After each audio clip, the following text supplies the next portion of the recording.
National education consultants association మరియు Adi Shankara university ఆధ్వర్యంలో the biggest education expo in Nellore. Welcome to I dream. బేసిక్గా ప్రతి ఒక్క యంగ్స్టర్స్లో ఒక మంచి డైరెక్టర్ అవ్వాలి అని కోరిక ఉంటుంది. డైరెక్టర్ అవ్వాలి అంటే ఖచ్చితంగా ఇంకొక పెద్ద డైరెక్టర్ దగ్గర లేకపోతే ఆల్ క్రాఫ్ట్స్ తెలిసి ఉండాలి, కాంటాక్ట్స్ ఉండాలి, పిఆర్ ఉండాలి, సర్కిల్ ఉండాలి, ఏదో కాస్తో కోస్తో ఒక దగ్గర దాంట్లో దూరాలి అంటే ఒక చిన్నపాటి ఒక బ్యాక్గ్రౌండ్ ఉండాలి. లేదా అన్నీ తెలిసిన ఒక పెద్ద మనిషి ఒక పెద్ద వ్యక్తో మనకి తెలిసిన వాళ్ళు అయి ఉండాలి. ఈరోజు నాతో పాటు కూర్చున్న ఈ రాహుల్ రాయ్ మాత్రం ఓవరాల్గా 9,000 ఫిలిమ్స్లోనే ఇండియా వైడ్లో టాప్ 2లో ఉన్నారనమాట. అసలు ఈ టాప్ 2 రావడం ఏంటి? సో ఎవరి దగ్గరైనా వర్క్ చేశారా? అసలు మొబైల్లో తీయడం ఏంటి? అసలు మొబైల్లో తీసిన ఫిలిం ఇంత క్లిక్ అవ్వడం ఏంటి? ఇలాంటివి చాలా డౌట్స్ మీలాగే నాకు ఉన్నాయి. అసలు ఆ సక్సెస్ మంత్ర అండ్ ఆ టాలెంట్ వీటన్నిటి మిక్స్ చేస్తే ఈ రాహుల్ రాయ్ ఎలా బయటకు వచ్చారనేది తెలుసుకోవడానికి నా ముందు కూర్చున్నారు. తనతో మాట్లాడి చాలా విషయాలు తెలుసుకుందాం. హలో అండి. హాయ్. యంగ్ డైరెక్టర్ అని చెప్పొచ్చు. వారణాసి టైటిల్ కొట్టేశారు కదా మీరు. నాదే వాళ్ళు కొట్టినట్టు లెక్క యాక్చువల్లీ చెప్పాలంటే. రామ అలా అంటే జనాలు ఊరుకుంటారా? బికాజ్ నేను 3 years బ్యాకే నేను అది ట్రైలర్ రిలీజ్ చేశాను and 5 months ago independent film కూడా రిలీజ్ అయింది. అది వారణాసి అనేది వారణాసి కింద క్యాప్షన్ వచ్చేసి ద కాజ్ ఆఫ్ డెత్ అనమాట. వారణాసి అంటే యాక్చువల్లీ ఒక 14-year-old గర్ల్ని ఒకటి రేప్ చేస్తాడు, దాని మీద తీసాను యాక్చువల్లీ మూవీ. ఎస్, వారణాసి. నిజంగా వారణాసి అనగానే అందరికీ గుర్తొచ్చేది కాశీ. అఫ్ కోర్స్ శివుడు, of course bodies, of course అక్కడ కాలడం, అక్కడ నదులు, ఆ బోట్, ఇవన్నీ కూడా అదొక డిఫరెంట్ ప్రపంచం వారణాసి కదా. అంటే ఒక యంగ్స్టర్ అయ్యండి ఒక మంచి లవ్ స్టోరీనో, ఒక మంచి లవ్ అండ్ రొమాంటిక్ స్టోరీనో, లేదా ఒక మంచి కమర్షియల్ హిట్ అంటారు. కానీ మీరు ఏంటండి కంప్లీట్గా అంటే అరే ఇంకా అన్నీ వదిలేసిన వాడికి కాశీ దిక్కురా అంటారు, అలా వారణాసి మీద పడ్డారు. అంటే వారణాసి యాక్చువల్లీ టైటిల్ ఒకటే తీసుకున్నాను నేను. వారణాసి అనేది జస్ట్ ఫర్ టైటిల్ అంతే.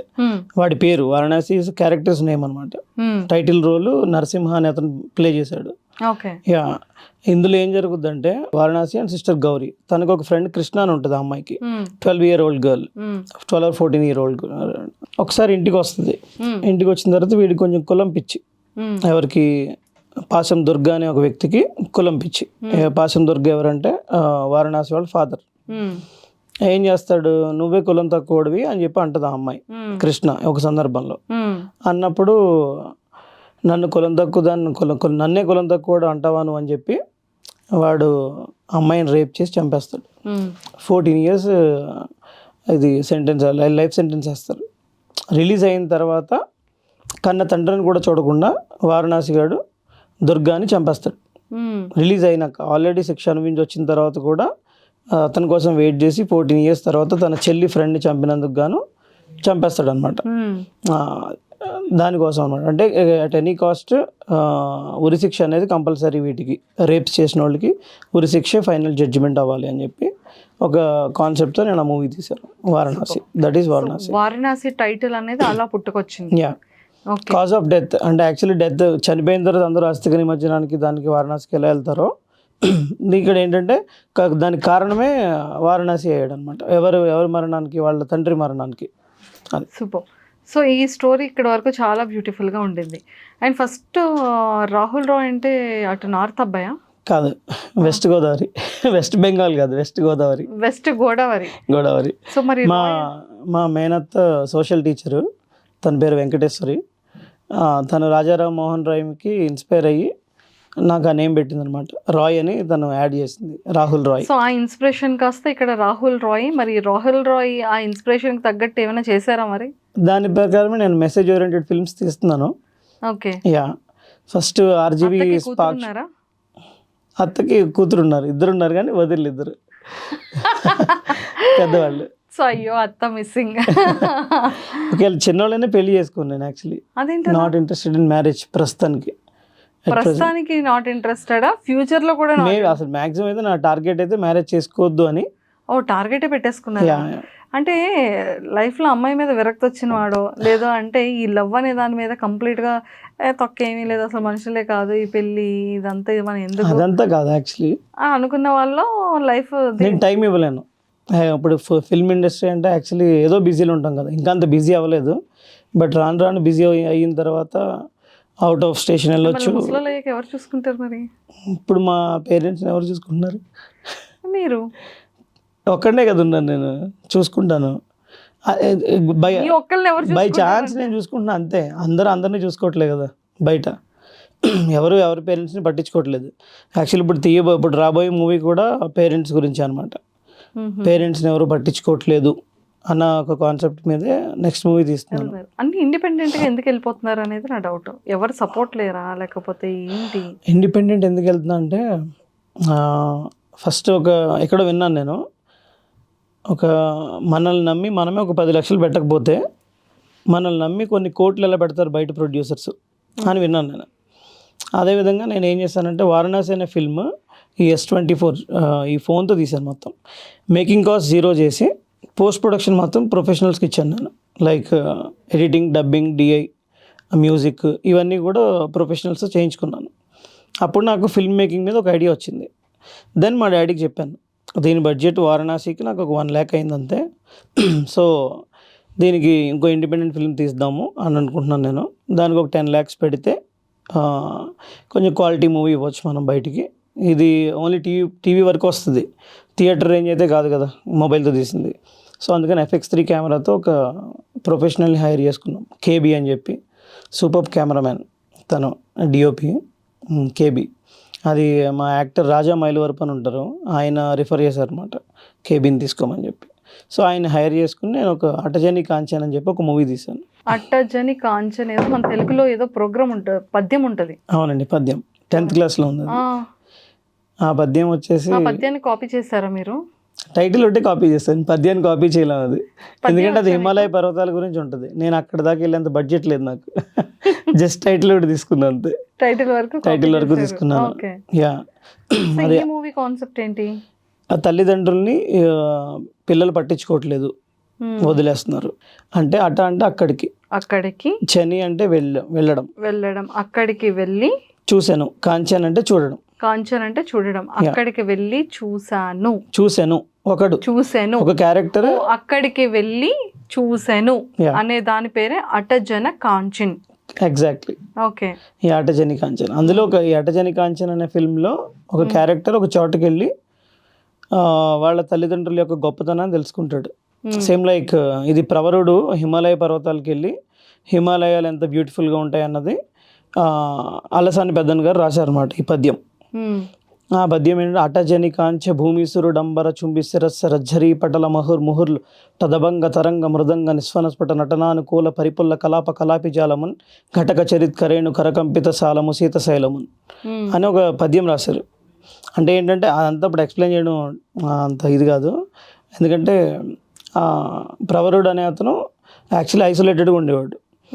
ఆయన ఫస్ట్ టైం టూర్కి వెళ్ళినప్పుడు హిమాలయ పర్వతాలను చూసి దాని వర్ణన ఇలా చేస్తాడనమాట అలసాని పెద్దన. ఆయన చెప్పిన దాన్ని బట్టి, ప్రవరుడు చెప్పిన దాన్ని బట్టి, ఎలా అంటే నెమళ్ళు నాట్యం చేసినట్టున్నాయి, మృదంగం వాయించినట్టు ఉంటుంది అని చెప్పి, అలా అక్కడికి వెళ్ళి వాళ్ళ గొప్పతనం చూసుకున్నట్టు, ఇది హిమాలయాల యొక్క గొప్పతనాన్ని ప్రవరుడు అక్కడికి వెళ్ళి చూసినట్టు, ఇందులో గిరి అనే పాత్రధారి ఒక చోటుకి వెళ్ళి వాళ్ళ తల్లిదండ్రుల యొక్క గొప్పతనాన్ని చూసుకుంటాడు అనమాట, తెలుసుకుంటాడు. That is the whole concept of this movie. RGV గారు దగ్గర మీరు వర్క్ చేశారని విన్నాను, ఒక పెద్ద కన్ఫ్యూజన్ నాకు. ఆర్జీవి గారు వర్క్ చేయలేదు. యాక్చువల్లీ ఒక 4 years బ్యాక్ 2021లో ఆర్జీవి గారు స్పార్క్ షార్ట్ ఫిల్మ్ కాంటెస్ట్ అని ఒకటి పెట్టారు. అవును, దాంట్లో ఓవరాల్ 9,000 ఫిలిమ్స్కి నాది 2nd వచ్చింది ఇండియాలో. ప్రైజ్ కూడా ఇచ్చారు, ప్రైజ్ మనీ అదిని. అప్పుడు ఒకసారి వాళ్ళ టీంతో నేను మీట్ అయ్యాను. నేను టీం మీట్ అయితే ఏడీ కింద చేస్తారా, ఇంట్రెస్ట్ ఉందని అన్నారు. ఏడీ కింద అయితే చేయనండి, నేను డైరెక్ట్ మూవీ తీద్దాం అనుకుంటున్నాను, ఎందుకంటే ఎక్కడైనా చేస్తే వాళ్ళ ఇన్ఫ్లుయెన్స్ నా మీద ఉంటుంది కాబట్టి. So I don't want be assistant director అని అన్నాను. డైరెక్ట్గా నేనే నేర్చుకుంటానని చెప్పాను, ఎక్కడ నేర్చుకోనని చెప్పి. సరే అని చెప్పి అప్పుడు దాన్ని బట్టి నేను ఇండిపెండెంట్ ఫిల్మ్స్ తీయడం మొదలుపెట్టాను అనమాట. This is my 2nd independent film actually. దానికి ముందు ఆర్జీవి దాంట్లో చేసింది actually 2 minutes short film actually, అంతే, only 2 minutes film. 2 minutes top 2లో ఉంది, ఇండియాలోనే సెకండ్ ప్లేస్ 9,000 ఫిలిమ్స్ లో. యా, దాని టైటిల్ వచ్చి రిటర్న్ బై. బ్రెయిన్ ఉంది, ఇంత బుర్ర ఉంది, ఇంత క్యాపబిలిటీ ఉంది, ఎందుకని ఇండస్ట్రీలో బిగ్ ఫిలిమ్స్ కి ఆపర్చునిటీస్ రావట్లేదా? ఇంకా అప్రోచ్ అవ్వలేదు యాక్చువల్లీ. మీరు అప్రోచ్ అవ్వలేదు? యా, అది ఆర్జీవీది అయిన తర్వాత మా ఫ్రెండ్స్ జ్ఞానేశ్వర్ రెడ్డి అని ఒక అతను ఉంటాడు, మా బీటెక్ క్లాస్మేట్. తను ఇంకొంతమంది ఫ్రెండ్స్ అందరూ కలిసి ఇన్వెస్ట్ చేస్తా అన్నారు. ఆల్మోస్ట్ మేము బోర్డ్ అవుతున్నాం ప్రాజెక్ట్కి. వికారాబాద్ వెళ్ళాము, లొకేషన్ కూడా స్కౌటింగ్కి వెళ్ళాం, అంతా ఫైన్. కాకపోతే అన్ఫార్చునేట్లీ మా మదర్ చనిపోయారు అనమాట 3 years బ్యాక్. చనిపోవడంతో ఇంక నేను మా ఫ్యామిలీని చూడడానికి వెళ్ళిపోయాను. ఊరు వెళ్ళిపోయారు. Yeah, I had to go to my home town to take care of my family. Yeah. నాన్నగారు ఏం చేస్తుంటారు? రిటైర్డ్ అంటే యాక్చువల్లీ ప్రైవేట్ ఎంప్లాయీ ఇంతకుముందు. తణుకులో మా ఊరు తణుకు, వెస్ట్ గోదావరి, వెంకటేశ్వర థియేటర్ అని చెప్పి ఆకుల బాబు గారు, యా ఆకుల బాబు గారు ఆయన ఇదనమాట ఓనర్ దానికి. ఆ థియేటర్లో మా డాడీ వర్క్ చేసేవారు అసిస్టెంట్ మేనేజర్ కింద, టికెట్ కౌంటర్ దగ్గర ఉండేవారు. సో ఈ ఫిలిం డైరెక్షన్ అనేది అక్కడ నాన్నగారి దగ్గర నుంచి స్టార్ట్ వచ్చింది యాక్చువల్లీ. అంటే ఆ థియేటర్లో నేను తీసిన సినిమా పడాలి అన్నది యాక్చువల్లీ ఒక డ్రీమ్ నాది, ఒక చిన్న dream. That is not my life time dream అది, కాకపోతే ఒక చిన్న డ్రీమ్ ఉంది నాకు. దాంట్లో మా డాడీ వర్క్ చేసిన థియేటర్లో నా సినిమా పడాలి అన్నది నా డ్రీమ్ అనమాట అది. సో ఇంకా ఎవరిని అప్రోచ్ అవ్వలేదు? అంటే అప్రోచ్ అయ్యాను ఒక ఓటీటీకి అప్రోచ్ అయ్యి ఈ మూవీని మొత్తం చూపెట్టాను, ట్రైలర్ చూపెట్టాను. అండ్ దెన్ వాళ్ళు ట్రైలర్ నచ్చింది, ఫుల్ మూవీ కూడా చూశారు. ఆల్మోస్ట్ సైన్స్ అవుతున్నాయి ఓటీటీలో, వాళ్ళు టెలికాస్ట్ చేస్తానన్నారు. బట్ ఇప్పుడు ఒక 2-3 hours బ్యాక్, ఈ ఇంటర్వ్యూకి ఒక 2-3 hours బ్యాక్ నాకు కాల్ వచ్చింది. అదే మా అసిస్టెంట్ డైరెక్టర్కి వచ్చింది, ఆదిత్య. జయమ్మ పంచాయతీ అని చెప్పి ఒక మూవీ డైరెక్టర్, వాళ్ళ టీం నుంచి కాల్ వచ్చింది మా అసిస్టెంట్ డైరెక్టర్కి. సార్ మీరు అటజని గాంచి అనే సినిమా తీస్తున్నారు కదా, దాని మీద ఆల్రెడీ మేము 2 years బ్యాకే టైటిల్ అనౌన్స్ చేసాము. సో మీకు ప్రాబ్లం అవుద్దేమో, if it is on YouTube there is no problem, but if you go with OTT or theatres it will be a mess for you and copyright issue పడుతుంది అని అన్నారు. So నేను ఇంకా మా టీంతో డిస్కస్ చేశాను, ఇప్పుడే చేసి పోనీ వదిలేసుకోవచ్చు కదా, టైటిలే కదా, మనం మారుద్దాం, టైటిల్ మార్చి చేద్దాము, ఓటీటీకి వెళ్ళడం కన్నా గొప్ప ఏముందని అన్నారు. నో, యాక్చువల్లీ నేను వెళ్ళదలుచుకోలేదు. ఈ టైటిల్ నేను ముందుగా డిసైడ్ అయిపోయాను యాక్చువల్లీ, అందుకని యూట్యూబ్లోనే రిలీజ్ చేద్దామని డిసైడ్ అయిపోయాను. ఓకే, సో యా యూట్యూబ్లో లాంచ్ చేద్దామని అనుకుంటున్నాను ఈ ఫిల్మ్. ఇక్కడ ఏ ఛానల్? మన పంచ్ ప్రసాద్ గారు ఉన్నారు కదా, జబర్దస్త్, ఆయన మా బ్రదర్ అవుతారు. ఆయన ఛానల్లో ఇచ్చేది టెలికాస్ట్ చేద్దామని డిసైడ్ అయ్యాను. సూపర్. ఇప్పుడు అప్కమింగ్ ఈ ఫిలిం తర్వాత నెక్స్ట్ ఏమైనా ప్రాజెక్ట్స్ రెడీగా ఉన్నాయా? ఇంకేమైనా చేయాలనుకుంటున్నారా? మీ టార్గెట్ ఏంటి? ఇండస్ట్రీకి ఎలా రావాలనుకుంటున్నారు? నా టార్గెట్ అంటే యాక్చువల్లీ ఆల్రెడీ 18+ స్క్రిప్ట్స్ నేను రిజిస్టర్ చేయించుకున్నాను. I'm already member of Telugu cine writers association మెంబర్ని, యాజ్ అసోసియేట్ మెంబర్ని, not a life member, because నా పేరు ఇంకా స్క్రీన్ మీద పడలేదు కాబట్టి అసోసియేట్ మెంబర్ ఉంది నా దగ్గర. స్క్రిప్ట్స్ అవి రిజిస్టర్ చేయించుకున్నాను నేను. అది నరేషన్ ఇవ్వడానికి అయితే రెడీగా ఉన్నా. If any producer comes I will definitely narrate my stories. Actually వాళ్ళు రారు, నేను వెళ్తాను, నేను వెళ్ళి నరేట్ చేస్తాను.